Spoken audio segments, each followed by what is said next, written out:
गुरुर्ब्रह्मा गुरुर्विष्णु गुरुर्देवो महेश्वरा गुरुः साक्षात् परं ब्रह्म तस्मै श्री गुरवे नमः। ध्यानमूलं गुरुर्मूर्ति पूजामूलं गुरुपदम् मन्त्रमूलं गुरुर्वाक्यं मोक्षमूलं गुरुकृपः।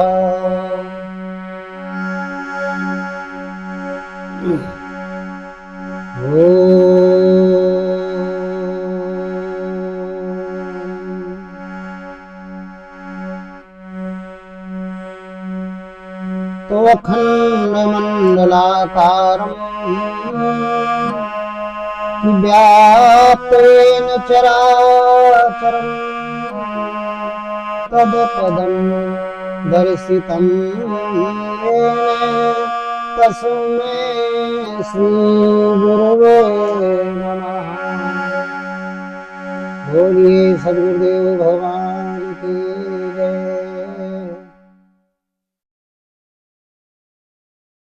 मेरे प्रिय श्रोता बंधुओं, आज का जो सत्संग है बड़ा सुंदर सत्संग है। ये भक्तिकालीन जो हमारे देश में संत हुए हैं उनमें संत तुलसीदास जी और संत कबीरदास जी। तो आज का जो प्रसंग है वो संत कबीरदास जी का है। किसी जिज्ञासु ने मुझसे पूछा कि स्वामी जी, संत कबीर के अनुसार आप बताएं कि मनुष्य का मन टेढ़ा क्यों है। मनुष्य का मन टेढ़ा क्यों है, इस पर आप कबीर के विचार, संत कबीर के विचार प्रकट कीजिए विजक के माध्यम से। इस सत्संग को सुनाएं। तो मैंने उस जिज्ञासु की बात को सुना और अपनी स्मृति में धारण किया। इसके बाद मुझे याद आ गया कि नहीं, उस जिज्ञासु की बात को पूरी करनी चाहिए, उसके प्रश्न का उत्तर देना चाहिए। इसलिए आज हम संत शिरोमणि परम वंदनीय पूजनीय संत श्री संत कबीरदास जी के बीजक के जो पाठ शब्द है, शब्द 72 के अनुसार हम बोलेंगे आज। संत कबीर के बीजक का जो भाग शब्द है, साखी शब्द रमैनी, 3 भाग है। बीजक के 3 खंड है, साखी शब्द और रमैनी। तो जो शब्द है, शब्द जिसको कहते हैं, वो 72 के अनुसार, शब्द 72 पर हम बोलेंगे, शब्द 72 पर बोलेंगे कि संत कबीर ने उस शब्द पे मन टेढ़ा के बारे में कितनी अच्छी चर्चा की है, कितना अच्छा सत्संग लिपिबद्ध किया है अपने बीजक में, वो मैं आप लोगों को बताने जा रहा हूँ। आप अपनी चित्त वृत्ति को, अपने मन और 10 इंद्रियों को निरोध करके, संयमित करके, मन की दृष्टि को हमारे सत्संग की तरफ मोड़ दें और इस सत्संग का परम आनंद लें। आपका जीवन धन्य हो जाएगा। तो देखिए, संत कबीर के अनुसार मनुष्य का मन टेढ़ा क्यों है। वैसे तो हर व्यक्ति का मन टेढ़ा है, लेकिन ये टेढ़ा क्यों है, ये टेढ़ा क्यों है। भगवान शंकर ने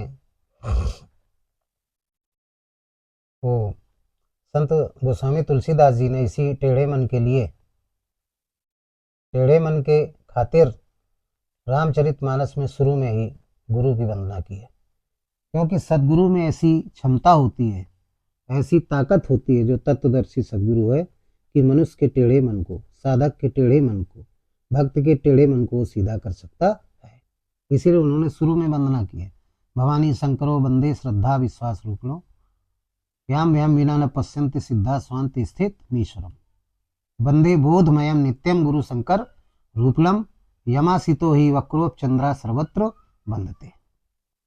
ये वंदना की है गुरु की, जो शंकर स्वरूप सदगुरु है। किसी भी काल में, किसी भी युग में रहे हो, आज भी हैं। तो कौन है शंकर स्वरूप सदगुरु? जो टेढ़े चंद्रमा रूप है, यानी वंदे बोधमयम नित्यम गुरु शंकर रूपलम। कौन सा शंकर स्वरूप गुरु है जो वंदनीय है? कौन सा? जो यमासितो ही वक्रोप चंद्रा सर्वत्र बनते, जो टेढ़े चंद्रमा रूपी हर व्यक्ति के टेढ़े मन को अपने सत्संग के माध्यम से सीधा कर दे। यानी आसुरी वृत्तियों में जो मन लगा रहता है, हमारी इंद्रियां लगी रहती हैं संसार में, बहिर्मुखी हैं जो, उनको अंतर्मुखी कर दे। जब अंतर्मुखी कर देगा तो मन सीधा हो जाएगा। ये तो संत गोस्वामी तुलसीदास जी ने कहा, लेकिन संत कबीर का ये प्रश्न है। संत कबीर के बारे में उस जिज्ञासु ने कहा कि उन्होंने क्या प्रकाश डाला, इसके बारे में हम बताने जा रहे हैं। देखिए, संत कबीर कहते हैं कि जब 10 इंद्रियां सांसारिक विषय वासना में लिप्त हो जाती है, जब मन सहित 10 इंद्रियां इस भवसागर में संसार के कार्यों में आसक्त हो जाती है, लग जाती है, तब हमारा मन क्या हो जाता है? टेढ़ा हो जाता है। आसुरी वृत्तियां उत्पन्न हो जाती हैं। 14 काम, क्रोध, मद, लोभ, ईर्षा, द्वेष। जब संसार में लिप्त हो जाएगा तो संसार में है क्या? संसार में काम है, क्रोध है, लोभ है, द्वेष है, ईर्षा है, पाखंड है, ये सब संसार में भरा पड़ा हुआ है। इसी को क्या कहते हैं? भवसागर। भवसागर की तरफ ले जाता है। ये सारे जितने हैं दुष्ट, ये सब भवसागर की तरफ ले जाते हैं। भवसागर किसे कहते हैं? 84 लाख योनियां। ये जो 84 लाख योनियां हैं, 83,99,999, ये सब क्या है? भवसागर है। इनमें जब व्यक्ति चला जाता है तो नाना प्रकार के कष्ट पाता है, जीव को बड़ा दुख होता है, बार बार जन्म लेता है, बार बार मृत्यु होती है, काल उसे खाता रहता है। तो ये सब क्या है? 84 लाख योनियां। तो व्यक्ति की जब इंद्रियां बहिर्मुखी हो जाती हैं, संसार में लिप्त हो जाती हैं और अंतर्मुखी नहीं होती हैं, तो फिर वो भगवान का नाम नहीं ले पाता है। संत कबीर कहते हैं कि आसुरी वृत्तियां बढ़ जाती हैं और फिर वो व्यक्ति, वो साधक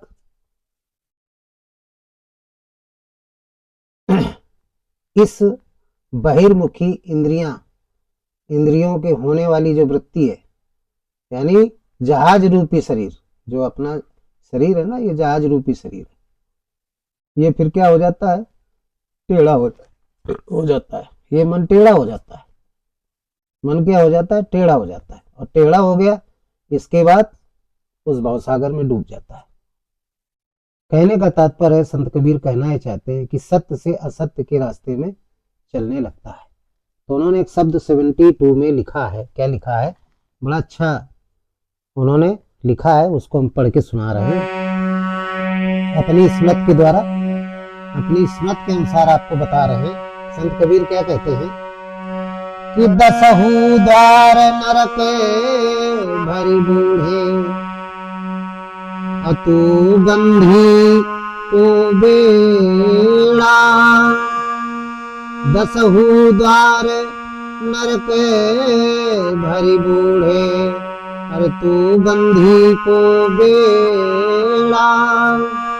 अचलहु का टेढ़ा टेढ़ो, अचलहु का टेढ़ो टेढ़ो टेढ़ो। कहते हैं चलहु का टेढ़ो टेढ़ो टेढ़ो। 10 द्वार नरक भरी बूढ़े, तू गंधी को बेड़ा। बेड़ो, तू गंधी को बेड़ो। 10 द्वार नरक भरी बूढ़े, ये जो 10 द्वार है, मनुष्य के शरीर में जो द्वार 10 है, इनको क्या कहा गया? इंद्रियां कही गई। ये 10 इंद्रियां हैं। तो जब 10 इंद्रियां काम, क्रोध, मद, लोभ, ईर्षा, द्वेष, जितने भी आसुरी वृत्तियां हैं, इनसे जब भर जाती है, तो ये जो गंधी को बेड़ो है, ये जो अपना ये जहाज रूपी शरीर है, ये फिर क्या हो जाता है? ये उसी में डूबने लगता है। फिर चलहु का टेढ़ो टेढ़ो टेढ़ो, ये 72 शब्द है। फिर वो व्यक्ति टेढ़ा ही बोलता है, टेढ़ा ही चलता है और टेढ़ा ही देखता है, टेढ़ा ही सुनता है।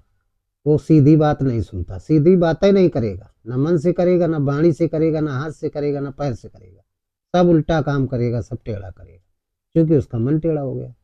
और जिसका मन टेढ़ा हो जाता है, उसकी 10 इंद्रियां टेढ़ी हो जाती हैं। ये संत कबीर कहते हैं। जिसका मन टेढ़ा तो उसकी 10 इंद्रियां टेढ़ी हो जाती है और तब वो संसार में सीधे ना चल करके टेढ़ा चलता है। क्या है? वो टेढ़ा चलता है। फिर वो उसकी स्थिति क्या होती है? जब टेढ़ा चलेगा तो स्थिति क्या होगी? वो सदगति की अपेक्षा अधोगति में चला जाता है, मोक्ष की अपेक्षा नरक में चला जाता है। नरक क्या है? बार बार जन्म लेना और मरना, ये नरक है।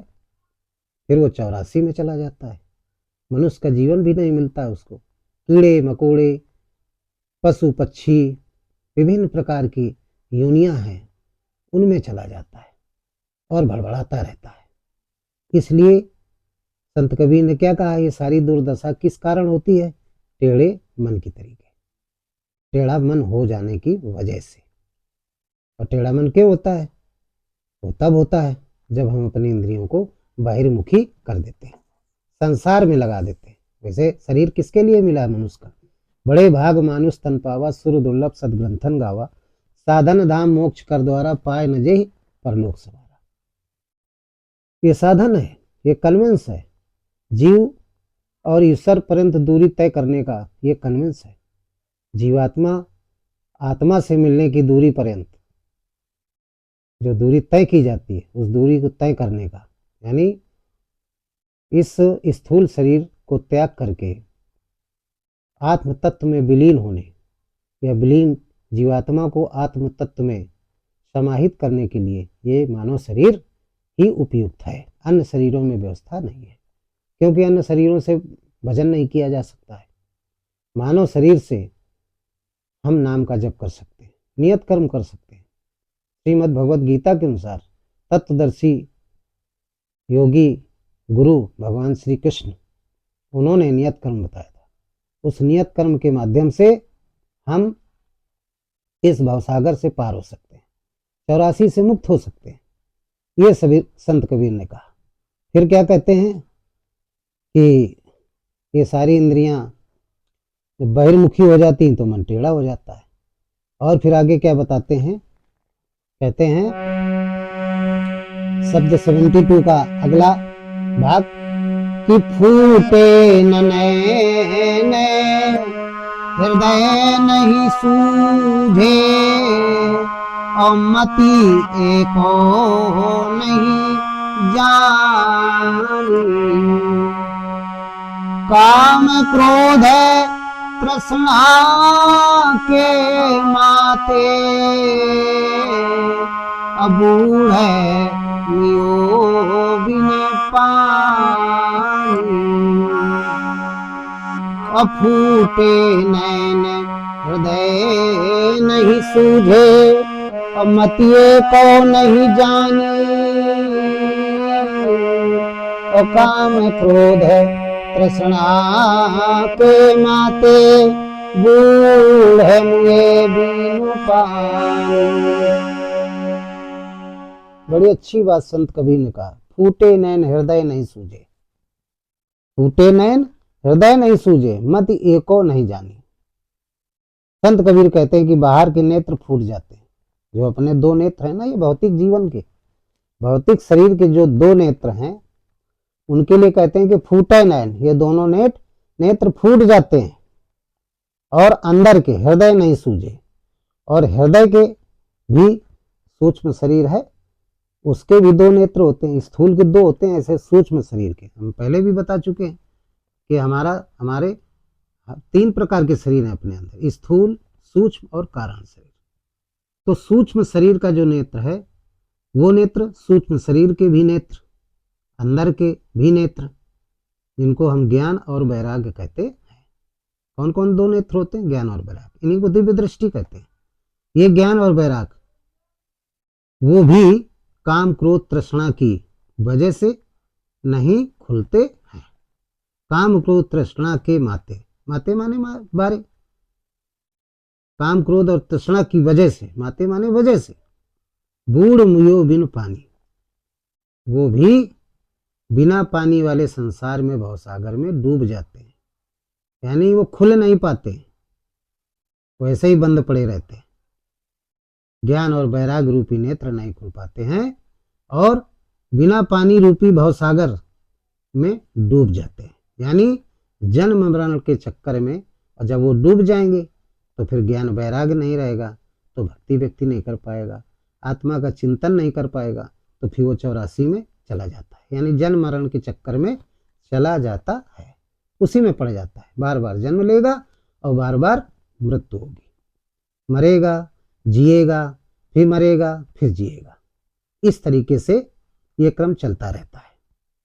फिर उसका जो है उद्धार नहीं होता। ये क्यों सब होता है? सिर्फ टेढ़े मन की वजह से। टेढ़े मन की वजह से देखिए कितनी बड़ी समस्याएं खड़ी हो जाती। मन यदि टेढ़ा है तो बाहर के भी नेत्र फूटे और अंदर के भी नेत्र फूट जाते हैं। ये सब केवल टेढ़े मन की वजह से, टेढ़े मन की वजह से सब कुछ होता है।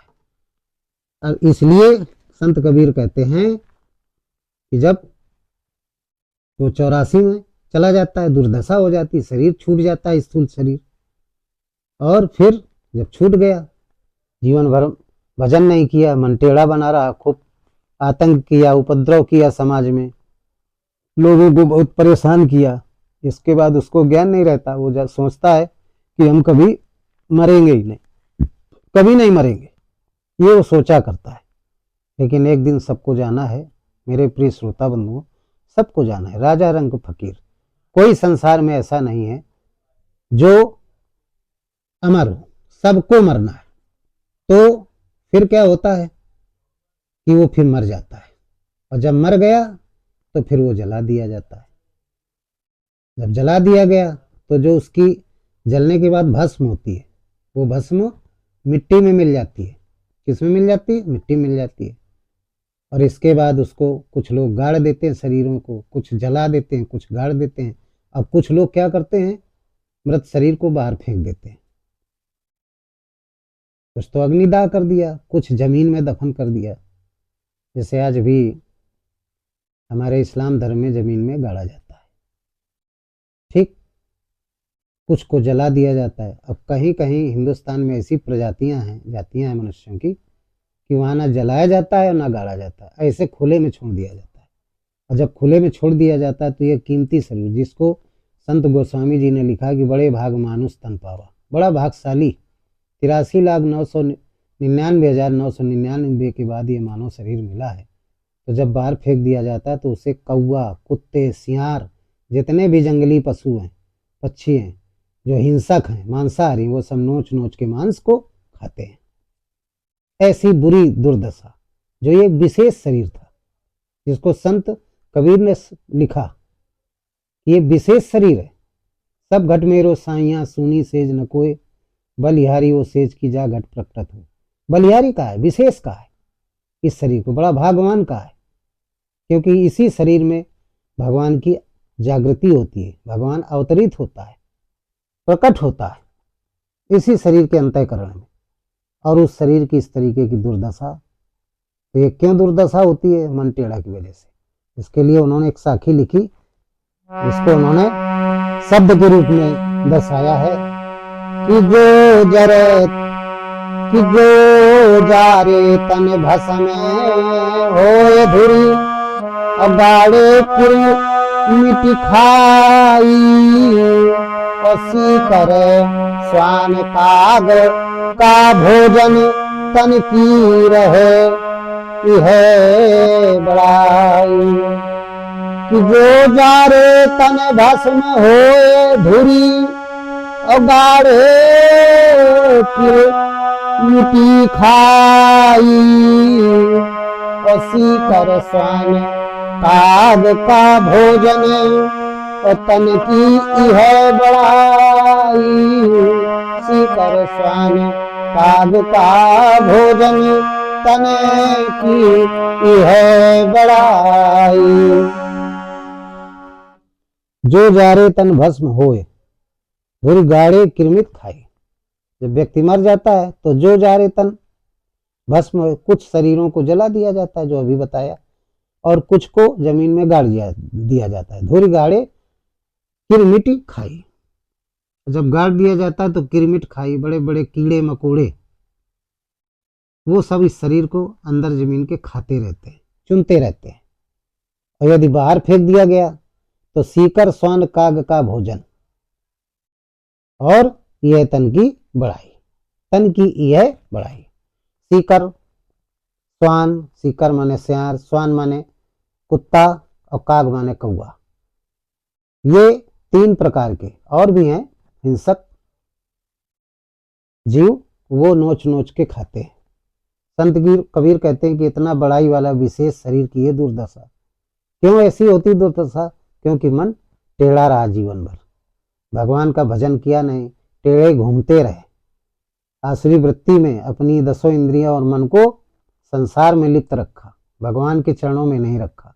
तो बाद में ये जो अमूल्य शरीर मिला था, 83,99,999 के पुण्य एकत्रित होकर के मानव मेरिट में जब पहुंचते हैं तब ये मानव शरीर मिलता है, इतनी मेहनत के बावजूद।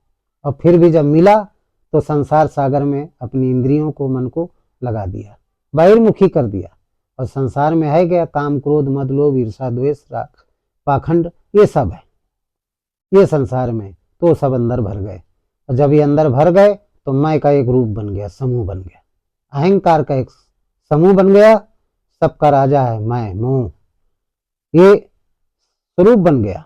फिर जो दैवी संपत्ति है, ज्ञान, वैराग, दया, धर्म, समदम, तेज, प्रज्ञा, जो 26 लक्षण, ये सब प्रसुप्त अवस्था में हो गए। फिर कौन भगवान का नाम जपेगा? जीवन भर नहीं जपा, इसके बाद मर गए तो ये दशा हो गई।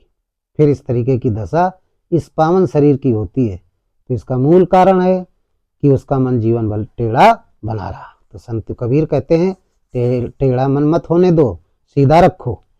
फिर आगे कहते हैं, फिर आगे क्या होता है और उदाहरण देते हैं शब्द के माध्यम से। कहते हैं कि चेती न देख एक मुग्ध नर बौरे, तो ही ते काल न दूरी।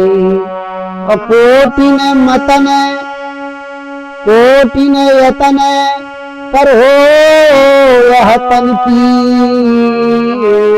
अवंत अवस्था धूरी। अचेति न देख मुग्ध नर बौरे, अतिहित काल न दूरी। अकोटि न यतन करो यह तन की अंत अवस्था धूरी। उन्होंने शब्द 73 में यह भी बताया कि चेति न देख मुग्ध नर बौरे। यदि मनुष्य चेता नहीं, संभला नहीं, अत्यहिते काल न दूरी, उसको यदि ये ज्ञान नहीं है कि काल तो हर समय मनुष्य के साथ आगे पीछे घूमता रहता है, पता नहीं कब पानी का बुलबुला है ये मानव का जीवन, भूत प्राणियों का जीवन पानी का बुलबुला है, निश्चित नहीं है कब क्या हो जाए। और जो आदमी सोचता है कि काल करे सो आज कर, संत कबीर ने लिखा आज करें सो अब पल में प्रलय होएगी, बहुर करोगे कब। बहुत अच्छा बताया, बहुत चेताया है, चिल्ला चिल्ला करके कहा अपनी साखी, शबद और रामेनी के अनुसार, दोहों के अनुसार समाज को बहुत जागृत किया है। फिर भी यदि लोग जो माया में लिप्त हैं और बौरे बने हुए हैं, देख नहीं पा रहे हैं, चेतना जागृत नहीं हो पा रही, बड़े मुग्ध हैं, अभिमान के कारण बड़े ही मुग्ध हैं, बड़े प्रसन्न रहते हैं कि हमने इतना धन कमा लिया, इतना वैभव इकट्ठा कर लिया, हमारा लड़का ये हो गया, हमारी बेटी ये हो गई, समाज में हमारा ये नाम है। तो भौतिक संसार की बड़ाई प्राप्त करने के लिए माया में लिप्त रहते हैं और उनको ये पता नहीं कि काल कब ना हमको खा जाए। ते काल न दूरी, क्योंकि उनसे काल मनुष्य के शरीर से या मनुष्य से बहुत दूर नहीं रहता है, पास में ही रहता है, हर समय पास में रहता है। और फिर कहते हैं कि कोटिन यतन करो तह यह तन की अंत अवस्था धूरी। फिर कहते हैं कि शरीर को बचाने के लिए करोड़ों उपाय कर लो मगर ये मरेगा। वो सोचते हैं कि हम इतना धन कमा लिया, हम कभी मरेंगे नहीं, मरेंगे नहीं, ये लेकिन ये उनका भ्रम है। संत कबीर कहते हैं ये उनका भ्रम है कि हम कभी मरेंगे नहीं। इंसान चाहे जितना धन कमा ले, चाहे जितना बड़ा डॉक्टर हो जाए, चाहे जितना बड़ा वैज्ञानिक हो जाए, लेकिन मृत्यु उसकी निश्चित है, वो मरेगा। चाहे कितने भी उपाय कर ले, कठिन उपाय कर ले, लेकिन मृत्यु तरे बहुत नजदीक, अंत अवस्था दूरी। अंत की अवस्था निश्चित है, मृत्यु निश्चित होगी, इसमें कोई शंका नहीं है। अंत में वो धूल में मिलेगा, मिट्टी में मिलेगा। ये मिट्टी का शरीर है और मिट्टी में मिल जाएगा, उसमें बच नहीं सकता है। तो किसी विचारक ने लिखा है गीत, बड़ा अच्छा गीत लिखा है कि आप लोगों ने भी सुना होगा। 2 लाइन हम सुनाएंगे इस गीत की। कि मान मेरा कहना नहीं तो पछताएगा, मान मेरा कहना नहीं तो पछताएगा। मिट्टी का खिलौना मिट्टी में मिल जाएगा, मान मेरा कहना नहीं तो पछताएगा। मिट्टी का खिलौना मिट्टी में मिल जाएगा। मान मेरा कहना नहीं तो पछताएगा। मिट्टी का खिलौना मिट्टी में मिल जाएगा। मान मेरा कहना नहीं तो पछताएगा। मिट्टी का खिलौना मिट्टी में मिल जाएगा। मान मेरा कहना नहीं तो पछताएगा। मान मेरा कहना नहीं तो पछताएगा। और मिट्टी का खिलौना मिट्टी में मिल जाएगा। मिट्टी का खिलौना मिट्टी में मिल जाएगा। मान मेरा कहना नहीं तो पछताएगा और मिट्टी का खिलौना मिट्टी में मिल जाएगा। ये किसी विचारक ने लिखा है कि इसलिए कहना मान जाओ और भगवान का भजन करो। भौतिक जीवन के कार्य करते हुए सुबह शाम हृदय स्थित राम का नाम लीजिए, लेते रहिए। हो सके काम क्रोध मद लोभ ईर्षा द्वेष अपने अंतःकरण में कम लाएं, इनको जगह कम दें। ज्ञान वैराग भक्ति दया धर्म समदम तेज प्रज्ञा जो 26 लक्षण है सद्गुणों के, इनको ज्यादा धारण करें। और जो आसुरी वृत्ति है 14 प्रकार की, 14 छुड़ी सेना है राक्षसों की, काम क्रोध मद लोभ ईर्षा द्वेष, इनको शरीर में स्थान कम दें, इनसे बचें। और अंदर हैं तो धीरे धीरे सत्संग के माध्यम से सत्य के संग करके इनको बाहर निकालने का प्रयास करें। संत कबीर कहते हैं ये बहुत जरूरी है, बहुत आवश्यक है। इसलिए क्योंकि और अपने मन को सत्संगत के द्वारा टेढ़े मन को सीधा करने का प्रयास करें। फिर आगे क्या लिखते हैं, और क्या है टेढ़े मन से और क्या होता है, तो कहते हैं कि बालू के घरवा में बैठे, बालू के घरवा में बैठे अचेतत नाही अमाना। कहें कबीर एक राम भजे बिनु बूढ़े बहुत सयाना। कहें कबीर एक राम भजे बिनु बूढ़े बहुत सयाना। बालू के घरवा में बैठे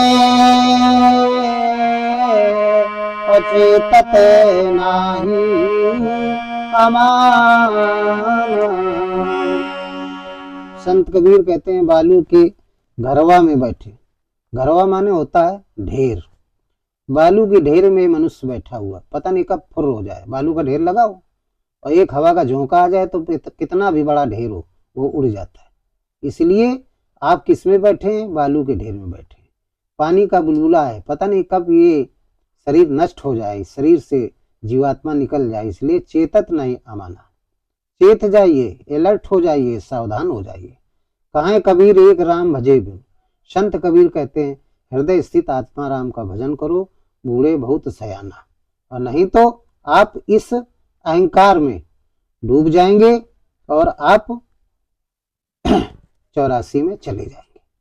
आप डूब जाएंगे क्योंकि अहंकार बस भगवान का भजन नहीं कर रहे हैं, तो आप डूब जाएंगे। इसलिए राम का भजन करें तो 84 से मुक्त हो जाएंगे, 84 में दोबारा नहीं पड़ेंगे, आपको मोक्ष मिल जाएगा, मोक्ष मिल जाएगा, फिर जन्म मृत्यु के चक्कर में नहीं पड़ेंगे। इसलिए अब सबसे पहले ये सारी चीजें प्राप्त करने के लिए, मोक्ष प्राप्त करने के लिए हमें अपने मन को टेढ़ा, जो हमारा मन, हर इंसान का मन टेढ़ा है, उसको सीधा करना पड़ेगा। और मन सीधा होने का उपाय है सदगुरु की संगत से, उनके सत्य सत्संग सुनने से।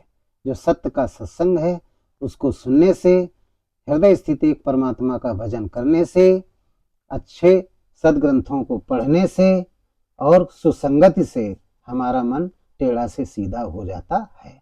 ये टेढ़े मन को सीधा करने के तरीके हैं। सुंदर स्थान, सुंदर संगति और एक परमात्मा का चिंतन और तत्वदर्शी सदगुरु से दीक्षा लेकर उसके द्वारा बताई गई विधि के अनुसार नियत कर्म करें। उससे हमारा जो टेढ़ा मन है, जो संसार में लगा हुआ है, वो सीधा हो जाएगा। और जब सीधा हो जाएगा तो हमारे इस भाग्यशाली बड़े भाग मानुष तन पावा, इस तन की दुर्दशा नहीं होगी और ये शरीर मोक्ष प्राप्त कर लेगा। मनुष्य शरीर पाने का जो उद्देश्य है वो पूरा हो जाएगा, फिर दोबारा 84 में नहीं जाना पड़ेगा। आनंद ही आनंद, सच्चित आनंद आप हो जाएंगे। तो ये संत कबीर का प्रसंग था। जिस जिज्ञासु ने ये प्रश्न किया, मैंने उसके प्रश्न का जवाब दिया। आप लोगों की बात समझ में आ गई होगी। और उससे केवल एक व्यक्ति विशेष जिज्ञासु का प्रश्न नहीं था, मैं समझता हूँ कि सारे संसार का प्रश्न था। सारे संसार के लोगों का मन टेढ़ा है, उनके मन को सीधा करने का मैंने उपाय बताया। आप लोग अब इस सत्संग को अपनी स्मृति में धारण किए रहना और इसके अनुसार जो बताया अपने जीवन पे चले, अपना जीवन सार्थक बनाए, धन्य बनाए, कल्याणकारी बनाए। इन्हीं शब्दों के साथ हम आज के सत्संग को समाप्त करते हैं। बोलिए सदगुरुदेव भगवान की जय। हृदय में स्थित परमात्मा राम की जय। संत समाज की जय, भक्त समाज की जय। सर्वे भवन्तु सुखिना, सर्वे सन्तु निरामया, सर्वे भद्राणि पश्यन्तु, मा कश्चित् दुःखभाग् भवेत्। ओम